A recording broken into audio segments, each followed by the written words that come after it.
ओम शांति। अब वो समय आ गया है कि सतर्क रहना और सावधान रहना है। जो भी कर्म हमें करना है निश्चय विजय होगी। यह अपने आप में दृढ़ संकल्प करके प्रतिज्ञा करें। निश्चय माना सफल, सफल माना विजय निश्चित। जहाँ निश्चय है वहाँ सफलता का विजय है ही है। तो हमें बाबा के श्रीमत का पालन करते हुए सतर्क रहना है, सावधान रहना है। अब वो समय आ रहा है, पहले से भी हमें दिखाई दे रहा, महसूस हो रहा, समझ में आ रहा कि समय बहुत खराब आने वाला है। अगर हम अभी से निश्चय नहीं करेंगे, दृढ़ संकल्प करके हम अपने आप को सशक्त,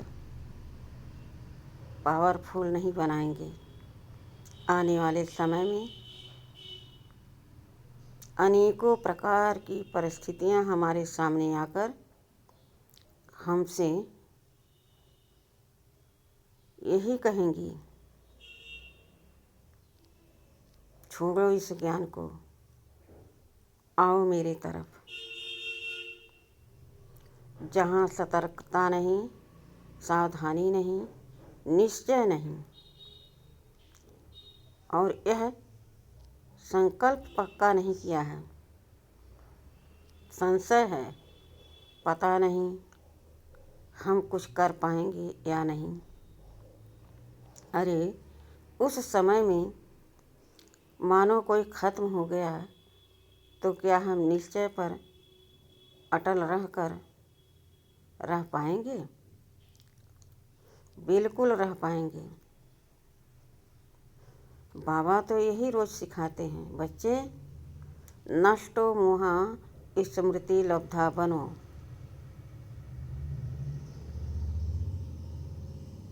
यह सब खलास होने वाला है। मानो आप अचल अडोल स्थिति में बैठे हो, बाबा की याद में बैठे हो, आत्मिक स्थिति में हो, फिर भी कोई दूर से आ रहा आवाज़ देते हुए आपको, उस आवाज़ को सुनते ही आप उठ के खड़े हो गए। अब क्या वह निश्चय था, दृढ़ संकल्प था? बाबा कहते, बच्चे तुम अपने स्थिति में स्थित रहोगे तो जो परिस्थितियाँ किसी भी प्रकार की आ रही हैं, मानो कोई बहुत दूर से आपसे मिलने आ रहा है और वह दरवाजे पर आते ही हमारा नाम लेकर पुकारने लगा, तो हमें क्या करना चाहिए? डगमग नहीं होना चाहिए, हमें हलचल में नहीं आना चाहिए। है तो खुशी की बात, कोई हमारे दरवाजे पर आया है, उसका हमें सत्कार करना है, स्वागत करना है। लेकिन जरा से विचार करो, उस जीव आत्मा का आप सत्कार करने में अपना अमूल्य समय गंवा दिया, अपना दृढ़ संकल्प तोड़ दिया। जो आपने संकल्प लिया था कि मैं कैसी भी हलचल में रहूं, मेरी गति मति सब एकदम बाबा में लीन रहेगी। गति मति अर्थात हम बाबा के श्रीमत का पालन करके कि मैं आत्मा हूँ, यह बाबा का पहला वाक्य है कि तुम अपने को आत्मा समझो। अब मैंने आत्मा निश्चय कर लिया और दृढ़ संकल्प कर लिया कि कोई मुझे मेरे मार्ग से हटा नहीं सकता, हमें हलचल में नहीं ला सकता। हमने विचार जब किया तो यही सोचा, काम, क्रोध, लोभ, मोह, अहंकार, ईर्ष्या किसी के भी हम अंडर में रहने वाले नहीं हैं। हम भगवान के श्रीमत पर चलकर भगवान समान बनकर घर जाएंगे। लेकिन कोई प्यार करने वाला आपको बहुत दिन बाद और बहुत दूर से आ रहा है तो आप क्या करेंगे? विचार करो, जज करो।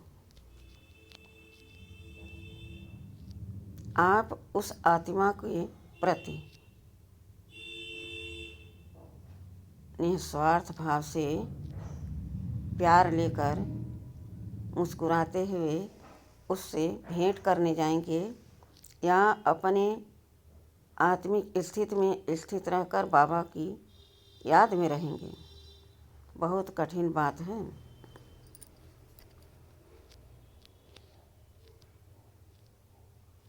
हमें सतर्क इसी बात पर रहना है। वह आया, जब आपके सामने आएगा तो वह बैठे रहेगा, आपको देखता रहेगा और कहो, विचार भी करता हो, अरे हम आए हैं और ये उठ ही नहीं रहे हैं, बैठे हैं बाबा की याद में। इनको ख्याल ही नहीं आ रहा कि हमें आवभगत करना चाहिए। ऐसा मन में ख्याल चलेगा किसके? जो आया है। लेकिन तुम अपनी स्थिति को स्थिति में करके बाबा की याद में बैठे रहो। जब तुम्हारा समय पूरा हो जाए तो वह जीवात्मा इंतज़ार करता रहेगा तुम्हारा, वह चला नहीं जाएगा। क्यों? वह देख रहा है कि कितनी गहन तपस्या में बैठे हैं, इनको हम डिस्टर्ब न करें। और कुछ ही समय में आप मेडिटेशन से पूर्णतः संतुष्ट होकर उठें। फिर उनको खुशी का खुराक देने लगे। कैसे? अरे भाई, बुरा मत मानना, आप अकेले बैठे रहे, हम भी निर्दोष हैं। हमने वचन दिया है भगवान से, कैसी भी परिस्थिति आए, कितना भी हलचल आए, यह बात बाबा ने हमें सिखाई है कि बच्चे सतर्क रहना और सावधान रहना।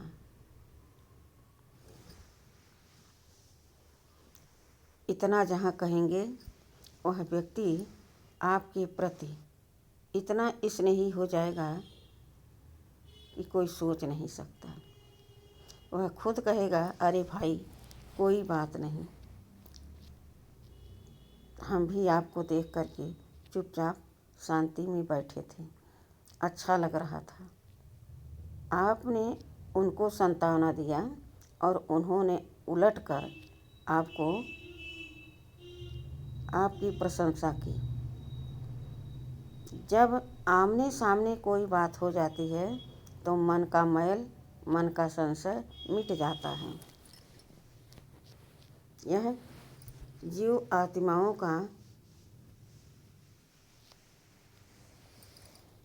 आपके ऊपर वार आने वाला है, होने वाला है।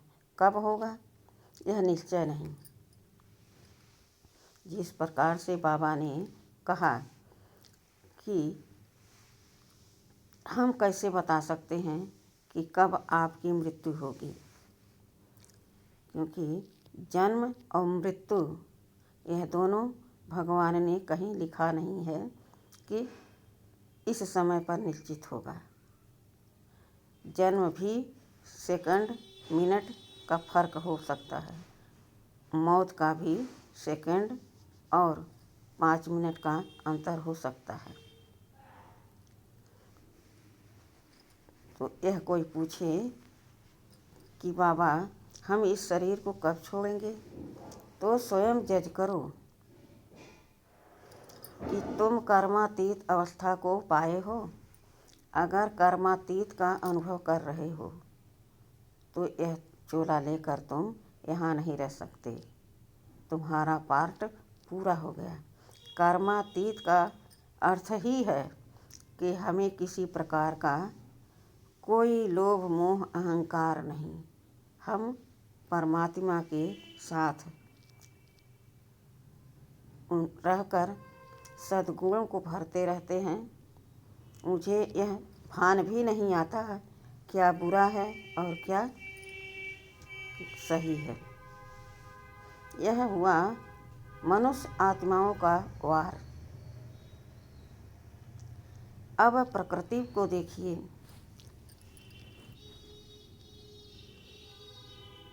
मान लीजिए आप प्रकृति को हर रोज शुभ भावना शुभ कामना का सकाश देते हो तो कितनी खुश होती है, कितनी पावन बनती है और कितनी शक्तिशाली होती है। जब हम उसे इस्तेमाल करते हैं, चाहे औषधि के रूप में चाहे भोजन के रूप में।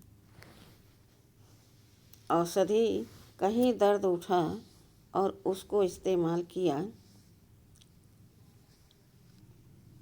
आपका दर्द गायब हो गया, तो आप क्या कहेंगे?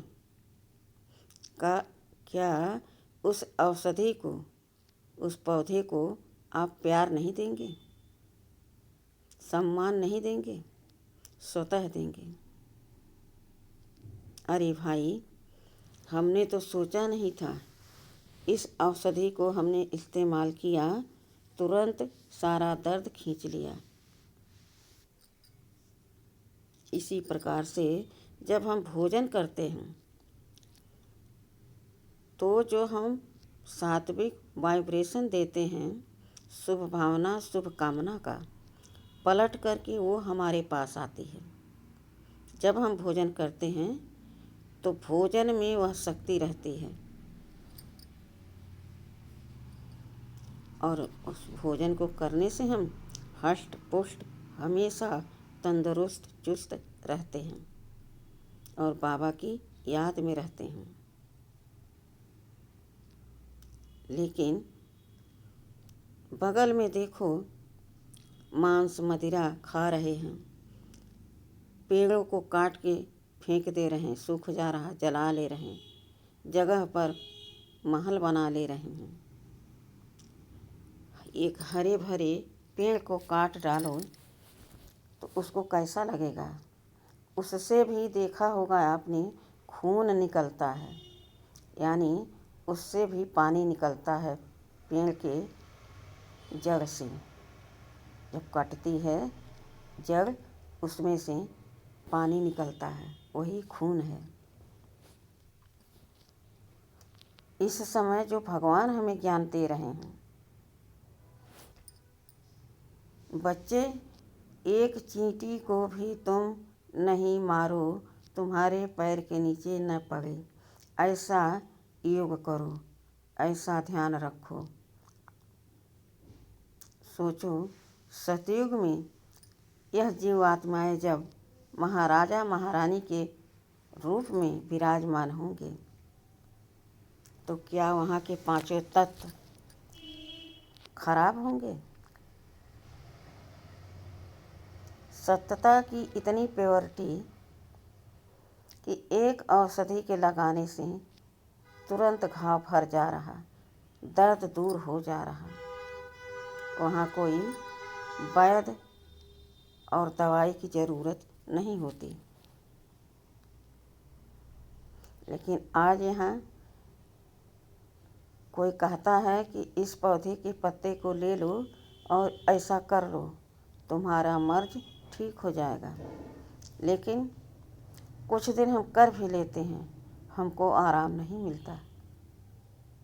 हम सोचते हैं, अरे कहाँ हम झमेले में पड़ गए। चलते हैं अच्छे डॉक्टर्स के पास, वह बहुत जाना माना है, नामी ग्रामी है, उससे दवा लेंगे तो मेरी यह दर्द दूर हो जाएगी।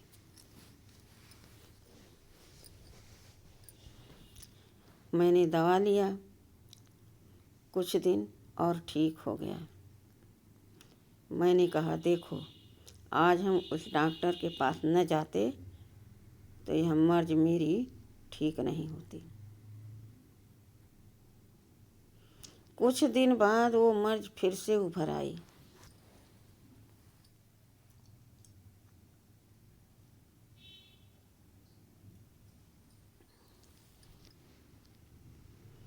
अब वह आत्मा संशय में पड़ गई। अभी 1 महीना नहीं हुआ, हमें इतनी महंगी दवा लेने के बाद फिर हो गया वही मर्ज, और बहुत दर्द हो रहा है। जाते हैं फिर से दवा लेने। इसलिए कभी अब इस समय डॉक्टर के पास से छुटकारा नहीं मिल रहा। कारण हमारे पास प्योरिटी की शक्ति नहीं है।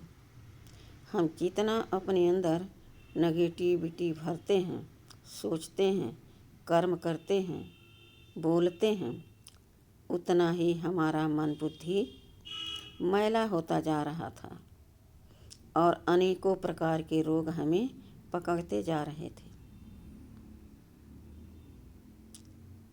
तभी बाबा आया, इतना सारा प्यार और इतना अच्छा ज्ञान समझाया।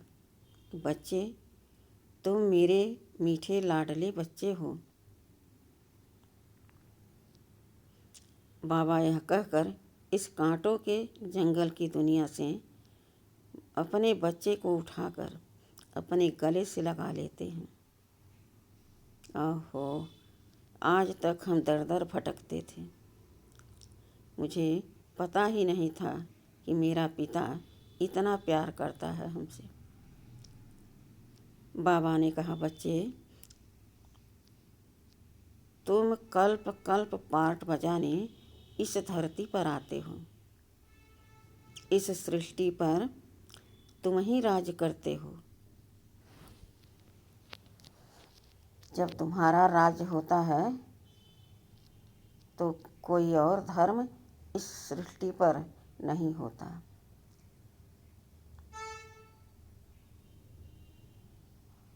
विचार करो, कितना पुरुषार्थ हमें करना चाहिए कि मैं फिर से सतयुग का प्रिंस प्रिंसेस बने, महारानी महाराजा बने, पूजनीय 2 युग के बने और भगवान के चरणों की जगह गोद में बैठे।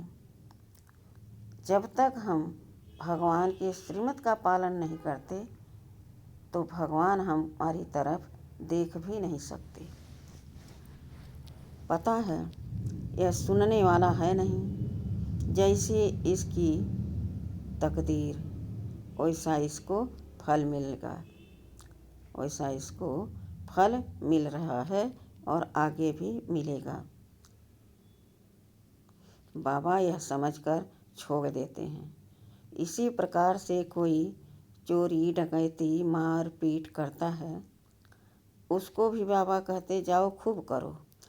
बाबा कहते वह भी पूजा करते हैं, वह भी तपस्या करते हैं। देखो, रावण ने तपस्या किया। इस तरह से बहुत लोग तपस्वी भी हैं, लेकिन किस कार्य के लिए तपस्या करते हैं? किसी की मृत्यु के मालिक बनने के लिए इनको हम खत्म कर देंगे। किसी का धन हड़पने के लिए इसका धन हम छीन लेंगे।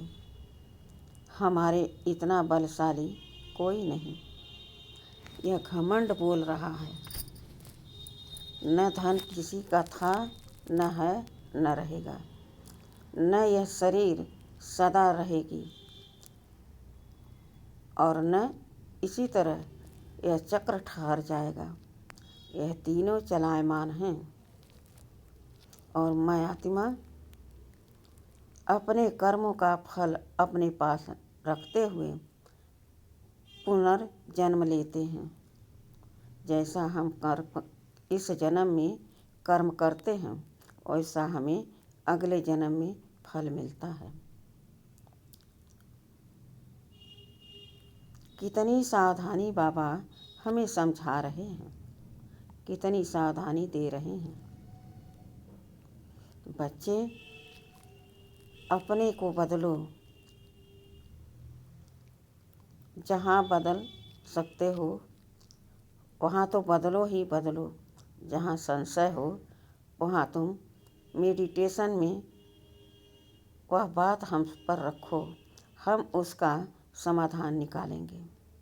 बाबा ने कहा, बच्चे अगर तुम मेरी श्रीमत पर चलते हो हर कदम पर तो मैं तुम्हारी जिम्मेवारी खुद लेता हूँ।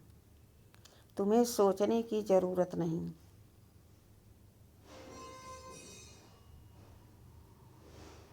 इतना प्यारा, इतना मीठा, इतना रहम भाव हमारे बाबा के हैं।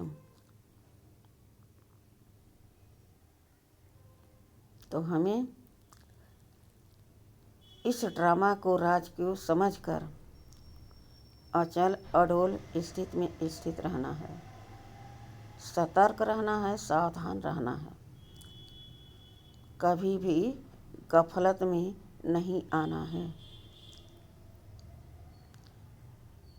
खुद समर्थ सशक्त बने, औरों को यह ज्ञान देकर आप समान बनाएं।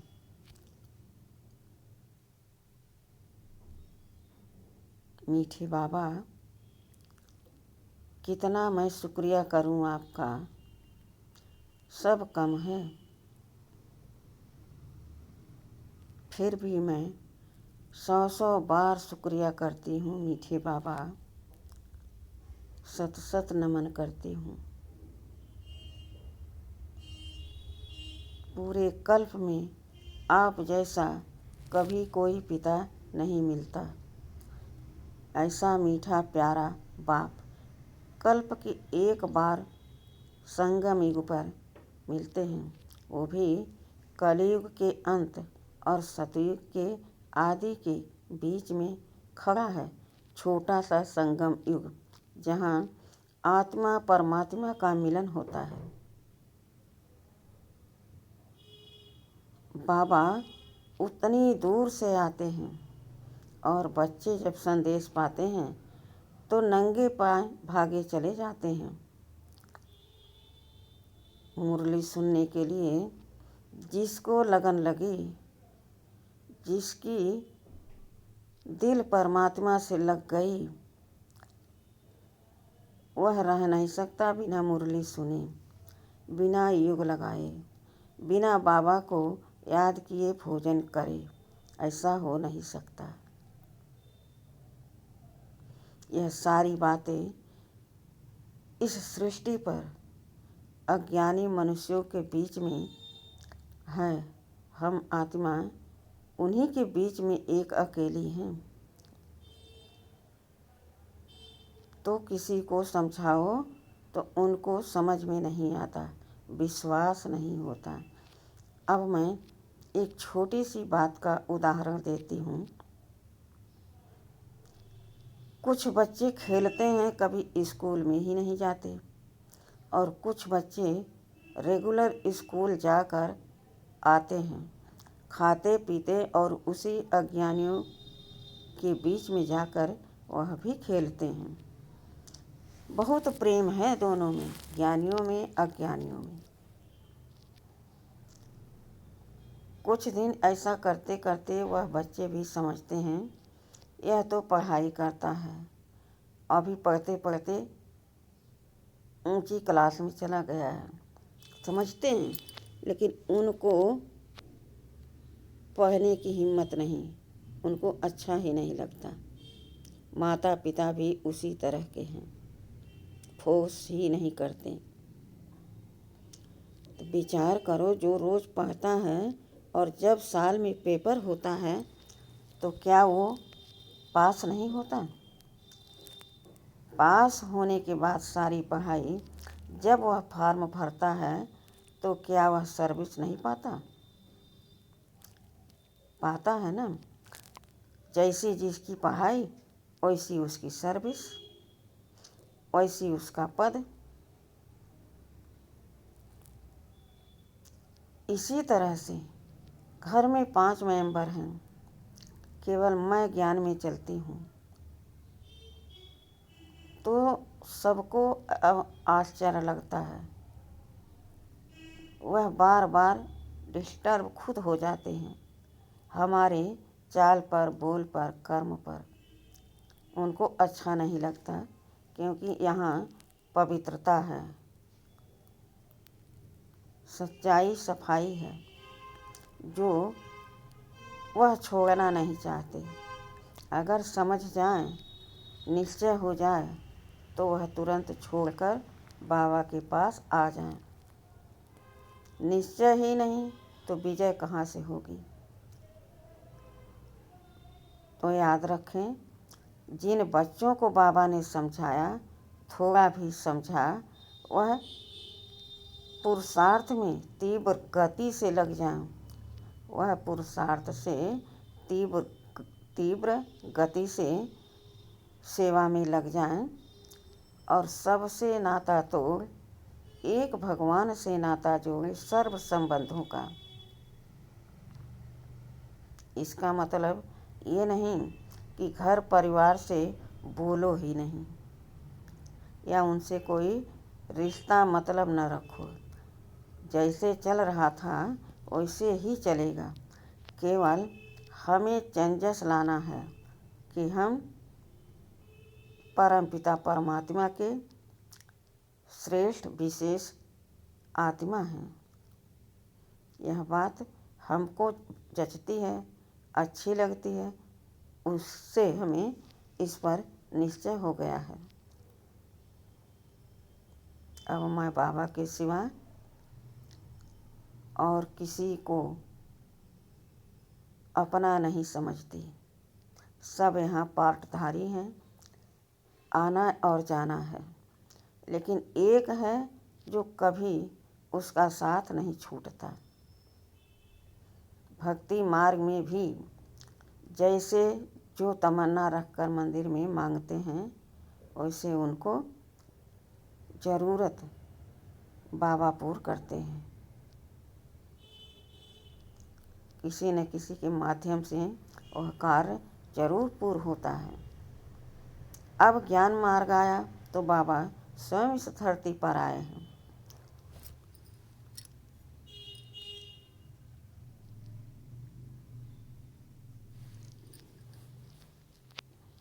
हमें कितनी खुशी होनी चाहिए, अथाह खुशी, कितनी खुशी है। बहुत बहुत शुक्रिया बाबा। ओम शांति।